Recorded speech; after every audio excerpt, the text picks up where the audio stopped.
Nuestro invitado de hoy es René Angelumendi. Muchos seguramente ya lo han visto en la televisión. Él es periodista estrella de Cuarto Poder y además es presentador, conductor de televisión en Canal 4, en América Noticias.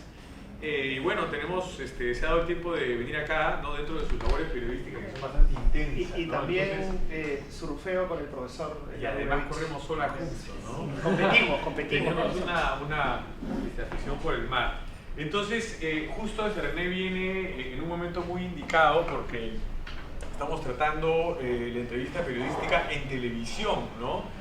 Entonces, René me estaba contando ahora, justo antes de empezar la clase, que él en realidad estudió Derecho, ¿no? Y que por una vocación, ¿no? Por una vocación que él sintió que le afloraba con bastante intensidad, es que él decide incursionar en la televisión.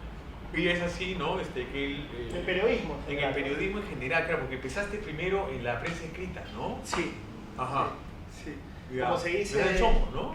En Somos, ¿no? Ah. En la revista Somos, Ya. que era diferente. Y lo que sentí era lo que se dice comúnmente el llamado, ¿no? Un llamado vocacional, es una llama. Un poco guachafo suena, pero era lo que sentía. Por la televisión, ¿no? Por el periodismo en general. Ya, pero después por la televisión, ¿no? Después por la televisión porque era una manera más tangible, más inmediata de sentir esas emociones que yo esperaba encontrar en el periodismo. De hecho, las sentí en la prensa escrita, pero creo que en la televisión uno tiene el feedback de manera más contundente, por lo menos para personalidades como la mía.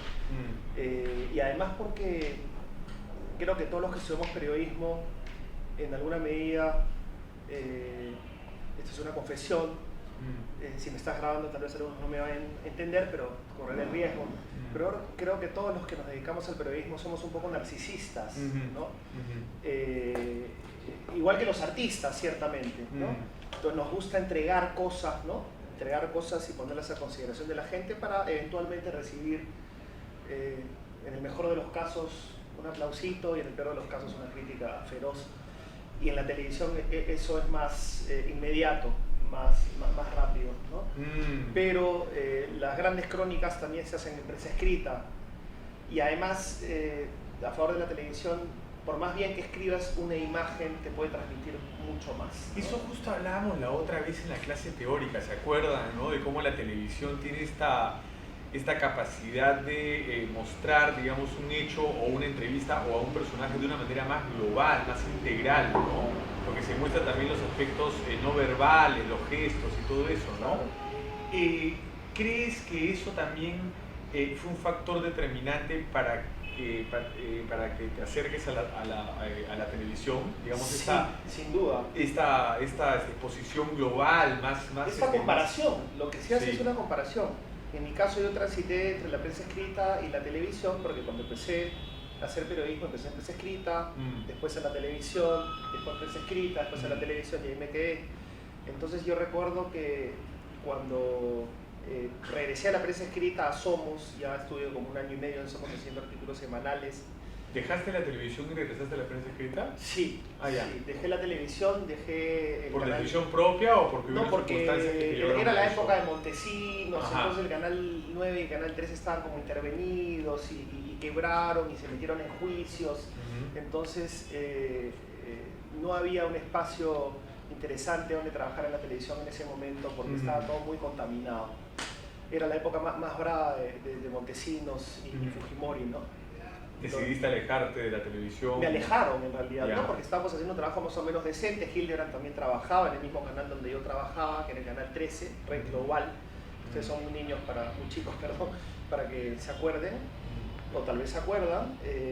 Entonces, de patitas a la calle, ¿no? Con deudas, ¿no? Y felizmente me acogieron en Somos y ahí pude desarrollar con Fernando Ampuero, este escritor que era el director de Somos, esa época era editor. varios artículos, ¿no? Entonces, respondiendo a tu pregunta, cuando yo iba, por ejemplo, a hacer crónicas al Callao, porque lo que más me llamó la atención eran estas crónicas urbanas, la marginalidad, que es donde me sentía Hace poco resolví por qué, es otra pregunta, me sentía como pez en el agua, ¿no? O sea, digamos, mostrando esta marginalidad, estos mundos que muchas veces están invisibilizados.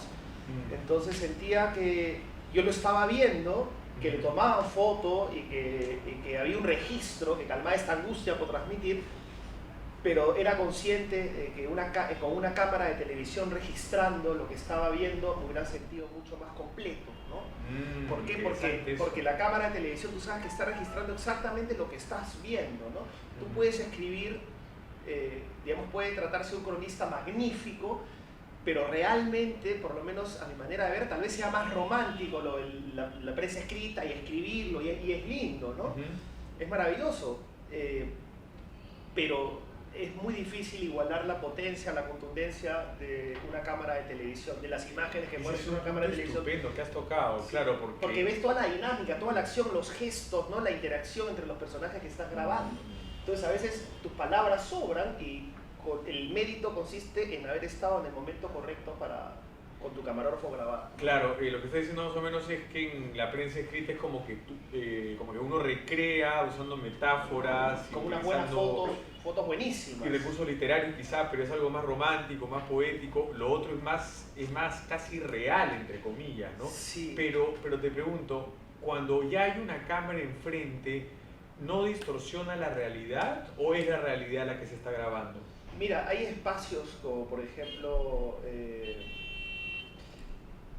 los espacios marginales, hay escenas que son tan contundentes, hay realidades que son tan viscerales que da lo mismo que esté una cámara o no, ¿no? Okay. O sea, es cierto que hay igual una cámara de fotos también, bajo el mismo principio, podría alterar la naturalidad, digamos, ¿no?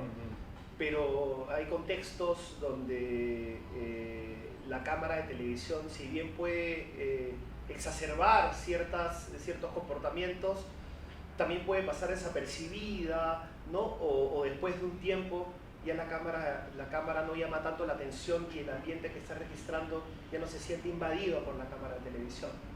Interesante eso, que después de un tiempo ya uno como que se acostumbra, ¿no? Sí. Ahora, la cámara se dice que es como si fuese el público, ¿no? Como si fuese el público que está observando, ahí es como este triángulo comunicativo que es, digamos, regresando a la entrevista periodística, es el entrevistador, el entrevistado, y está, digamos, la cámara que representaría el público, ¿no? Representa el público en el producto final. Ya. Pero cuando estás ahí es como el notario, ¿no? Es como el notario. ¿Cómo así? O sea, porque es como que, oye, gracias cámara por registrar esto, ¿no? Ajá. O sea, yo lo puedo guardar, me puedo morir con esta vivencia, pero gracias a ti estoy asegurándome que se transmita y que lo que cuento es verdad, porque cuando lo vas a ver. Cuando es un reportaje te refieres, cuando es una situación una crónica, un extrema. Cualquier producto periodístico en el que intervenga una cámara, yo creo que la cámara tiene una función notarial porque tú puedes escribir un montón de cosas y de repente no te creen, ¿no? En cambio con la cámara de televisión estás diciendo, mira, o sea, yo estoy diciendo que este tipo tiene 50 chuzos en el brazo porque ha estado 30 años de su vida preso, y de repente lo escribes y tú dices, ¿será verdad? Que me lo ves en la televisión y te lo muestra, te dice, mira, aquí está. Claro. Entonces estás registrando un hecho incuestionable, ¿no? Ahora, es justamente porque la cámara tiene este registro como de notario, lo llamas tú, no podría, digamos, buscarse una espectacularidad, o sea, ¿cuánto de espectacular tiene la televisión? Muchísimo, hay esa tendencia también, ¿no? Y eso es algo que uno va aprendiendo. Yo no puedo negar que en algunos momentos de mi vida, básicamente por dos razones, por generar pues espectáculo y a su vez generar aceptación por parte de mis jefes, he buscado el amarillismo, he buscado... ¿Te ha pasado eso? ¿Que tú has buscado eso? ¿Así? Sí, creo que a todos nos ha pasado en algún momento, sí. Cuando uno está muy maduro, ¿no? Claro, a claro. Nos ha pasado. ¿Recuerdas, por ejemplo, alguna historia en que también. te has encontrado o en que te viste buscando así algo sensacionalista, alguna historia que después, que ahora ya lo veas con el tiempo y digas, diablos, esto no debía ser, o me excedí con esto. Nunca tanto, o sea, nunca he llegado al punto de arrepentirme, ¿no? Digamos, decir, caramba, he cruzado esta frontera, ¿no? Porque, digamos, si tenía que meterme, por decirte, a un velorio, ¿no? Donde estaban velando a la víctima de un accidente de tránsito o una niña, etc., siempre hablaba con la familia antes para poder cubrir. Pidiendo permiso. Claro. Siempre he tratado de ser muy delicado con eso. Pero sí, digamos, cuando estás, por decirte, en una cárcel, ¿no? Y de repente se está peleando por allá, tú evidentemente vas a voltear y dices, graba eso, ¿no? Es el instinto. Es el instinto, es claro. como cazar, ¿no? Pero ahora que me lo preguntas, realmente nunca he llegado al extremo de arrepentirme por haber grabado algo. Creo que la frontera está en la adulteración de los hechos, ¿no? O sea, tú puedes tener un instinto amarillista, entendido por amarillismo, la espectacularidad, o sea, lo que sabes que va a vender, claro. ¿No? Pero eso puede estar en armonía con tus convicciones y con el producto final, ¿no? Claro. O sea, dentro de una buena crónica puede haber algo de amarillismo, sin duda, pero es porque quiere hacer más atractiva tu historia, ¿no? Exacto. Se cuentan historias. Esa es la idea, ¿no? O sea, que yo recuerde nunca, o sea, siempre me han provocado cierta distancia la sangre, ¿no? O sea, no es que graba ahí, ¿no? No, siempre he sido más bien cauto con ese tipo de cosas que son las típicas críticas a la televisión, ¿no? ¿Cómo se siente? ¿No? Siempre te preguntan, ¿por qué le preguntas cómo se siente? ¿No? Yo les preguntaría, ¿qué le preguntarían ustedes? ¿No? O sea, ¿qué le preguntarían ustedes a un padre? ¿No? De repente, o en todo caso puedes preguntar cómo se siente, pero no pongas tu pregunta en el reportaje, ¿no? Pero si estás en vivo hay otras formas, ¿no? ¿Qué podría decirnos en estos momentos tan difíciles? ¿No? Si cabe alguna reflexión, hay maneras de preguntar. Eso es interesante, las maneras de preguntar, ¿no? Porque igual, claro, hagas reportajes o hagas o sea, siempre va a ser entrevistas, ¿no? Entrevistas claro. como una fuente o como una fuente para un reportaje más extenso. Claro, o sea, las entrevistas también forman parte de los reportajes porque tienes que entrevistar a los personajes que componen la historia, ¿no? Entonces tienes que entrevistar al papá o al preso o al hijo, a la hija, o a todos, dependiendo del tipo de historia, ¿no? Para hacer un reportaje, más o menos, ¿a cuántas personas o a cuántas fuentes entrevistas? Depende, ¿no? O sea, los reportajes políticos, entrevistas al político del momento, el que esté en problemas, generalmente, el que tiene que dar explicaciones, o el que tiene que proponer cosas. Entonces entrevistas al político, entrevistas al acusador y entrevistas a los abogados respectivos, entonces ahí tienes 4 personas y si quieres... Bastante, ¿no? Sí. Y en las crónicas o en los reportajes analíticos te buscas pues un analista de una tendencia, un analista de otra tendencia y vas analizando un asunto económico, un asunto social, ¿no? Y en las crónicas sí entrevistas todo lo que vayas encontrando a tu paso, ¿no? O sea, creo que es como un don que un periodista debe tener en una condición especial para poder ir detectando las situaciones que van a reflejar de manera más contundente y más fidedigna la realidad que estás yendo a husmear, ¿no? Para después mostrarle al mundo. Va saliendo ¿no? en el camino ahí la fuente, ¿no? Claro, o sea, por ejemplo, hay reporteros que se les pasa la paloma, ¿no? Esa no es mi idea, o sea, por ejemplo, están digamos, en Gamarra, por decirte, y quieren hacer una crónica de los tipos de vendedor ambulante que hay en Gamarra y de repente no ve pues los personajes más coloridos, se le escapan, no los alucina, no los huele, no los percibe. Eso es importante, el olfato, ¿no? Claro, eso se entrena, hay personas que lo tienen de una manera más innata que otras, se puede entrenar. ¿Cómo ves eso en relación al olfato periodístico? Las dos cosas, yo creo que tienes que tienes que haber tenido una personalidad curiosa, ¿no? No chismosa, sino curiosa desde niño, ¿no? O sea, ver el mundo, alucinar el mundo, ¿no? Y también lo vas desarrollando en el camino, ¿no? De hecho, lo vas desarrollando en el camino, pero yo creo que tienes que tener ganas de comerte el mundo, porque el periodismo te permite de alguna manera comerte el mundo. ¿Qué quiero decir con esto? Que con el periodismo tú vas a poder ingresar a espacios donde con otras profesiones no puedes ingresar. Y ese es el gran privilegio del periodismo, ¿no?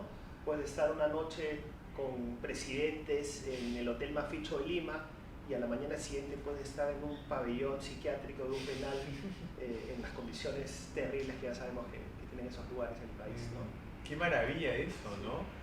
¿Y eso crees que te ha aportado también en tu vida personal? ¿Crees que te ha hecho mejor persona en periodismo? Sí, en dos aspectos, ¿no? O sea, yo creo que uno se siente mejor persona en tanto en cuanto hace lo que le gusta y puede vivir de lo que le gusta, ¿no? Eso te hace enfrentar la existencia de una manera más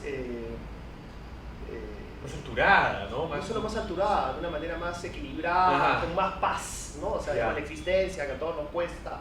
Cuando haces lo que te gusta y puedes vivir con lo que te gusta y comparas tu privilegiada situación con el resto de la humanidad, te sientes realmente afortunado y te ayuda a administrar el peso de la existencia. Y también mejor persona porque de alguna manera siempre pues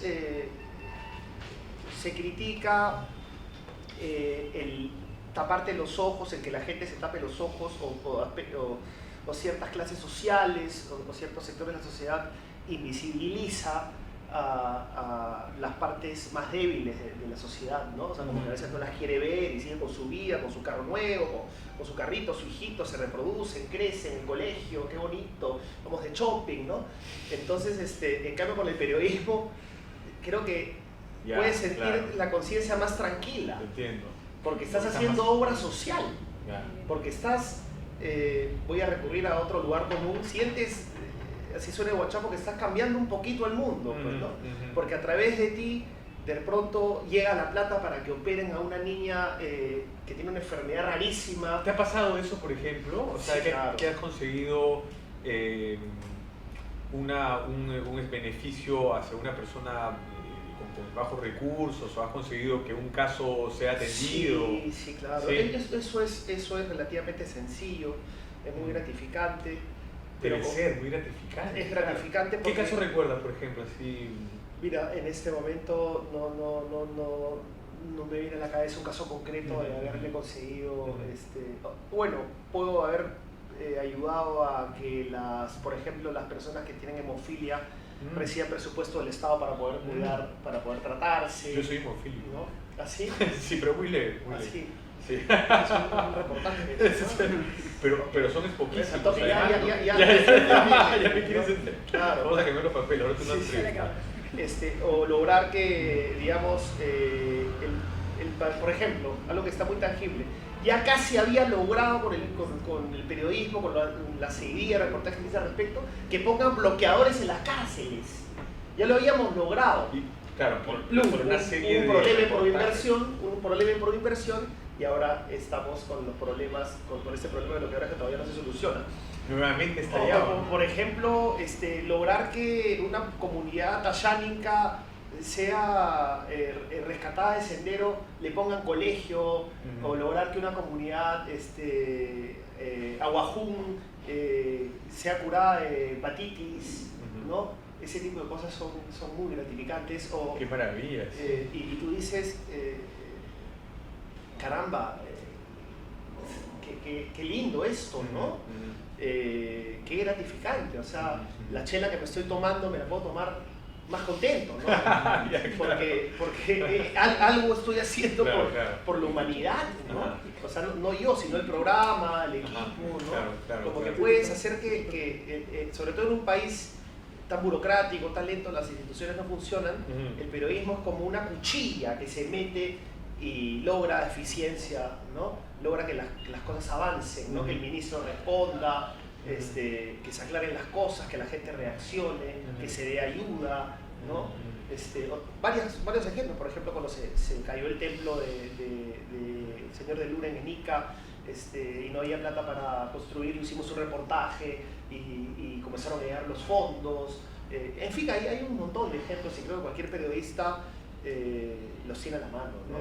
Entonces, claro, tiene ese lado bastante gratificante para un periodista,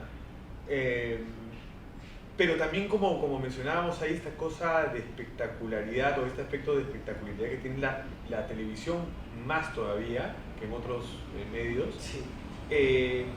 Y una de ellas es el versus, ¿no? Es siempre la confrontación. ¿Crees que buscar, digamos, un lado de la historia y buscar al otro es suficiente ya? O sea, tener a los dos lados y enfrentarlos. ¿De eso se trata la televisión también?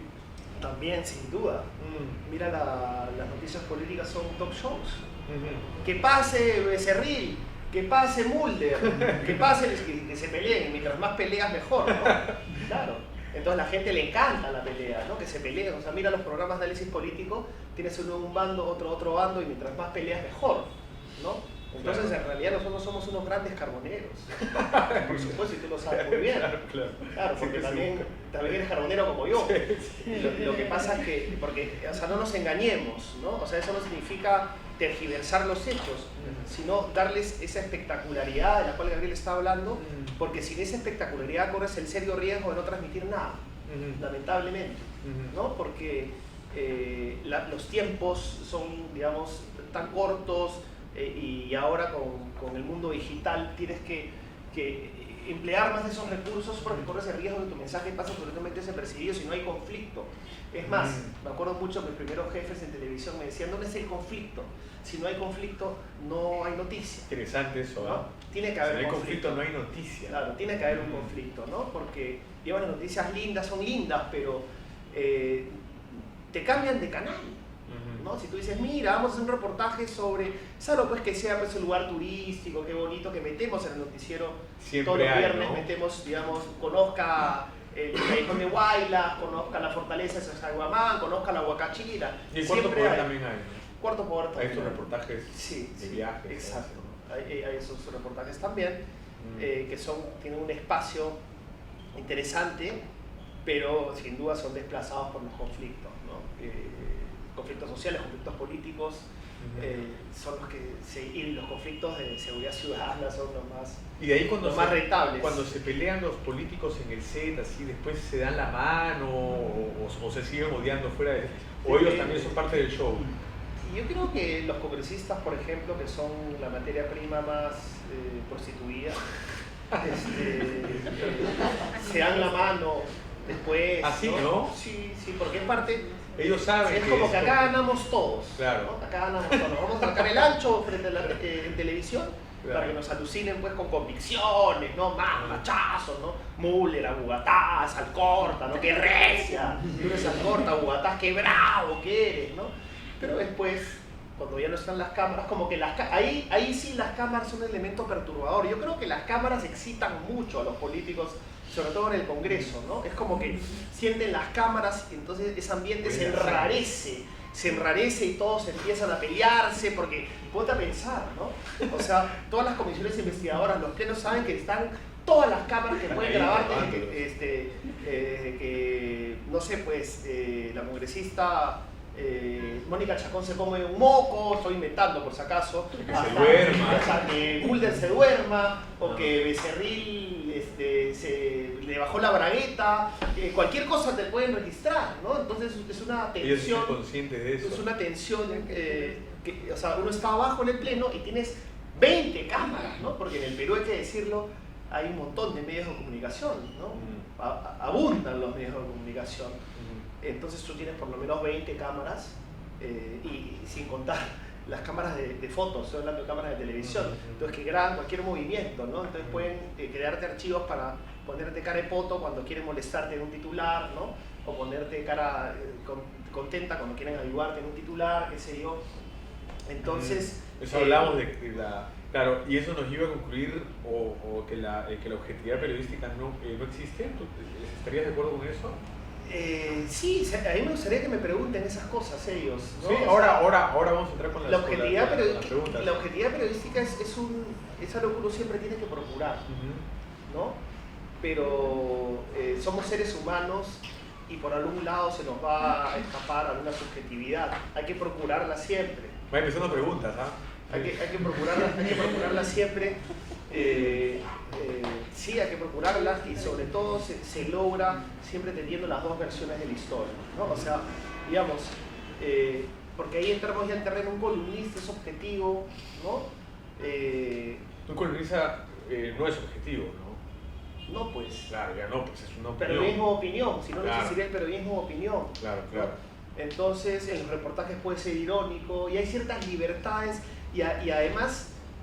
de subjetividades, me imagino que tú tienes preferencias políticas o preferencias sobre algún tema, y eso tú crees que impregna tu reportaje o tu entrevista de alguna manera o no? Sí. Eso es inevitable, ¿no? Sí, inevitable, es inevitable, sobre todo los reportajes, ¿no? O sea, hay ciertas cosas que a mí me llaman mucho más la atención, que no pasan por preferencias respecto a personas o partidos políticos, sino porque de pronto dices, oye, quiero ver qué va a pasar pues con la flexibilización laboral, ¿va a haber o no va a haber flexibilización laboral? Entonces tengo una pequeña obsesión con ese tema. Oye, ¿van a construir más penales o no van a construir más penales? Entonces esa inquietud puede ser subjetiva, entonces la propongo al comité de programa y me dan bola y sale adelante. Entonces el origen puede ser subjetivo porque a Luis Miranda se le puede ocurrir otro tema y a mí se me ocurre este tema, ¿no?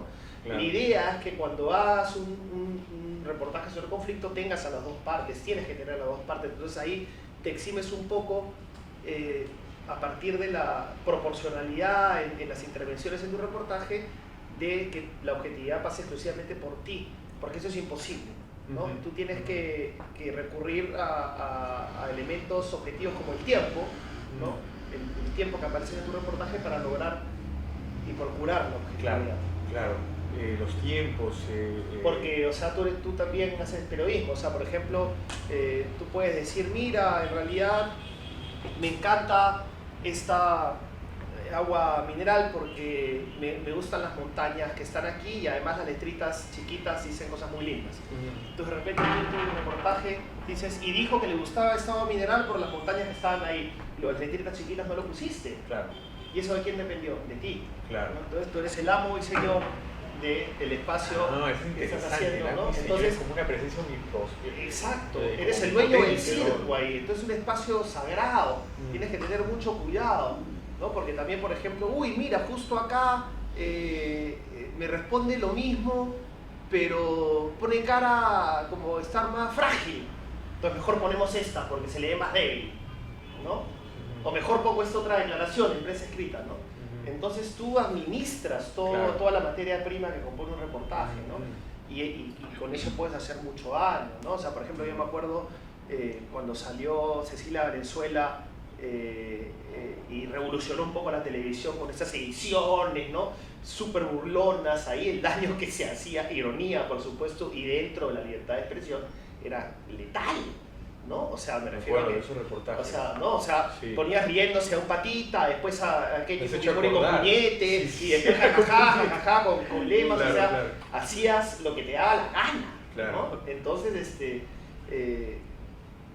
es válido, ¿no? Pero, es válido, claro. Pero forma parte de las subjetividades que se meten, sin duda, al periodismo aquí y en la China, ¿no? Bueno, en la China no hay libertad de expresión, claro, pero aquí en cualquier parte, ¿no? Claro. Sí. Ahora,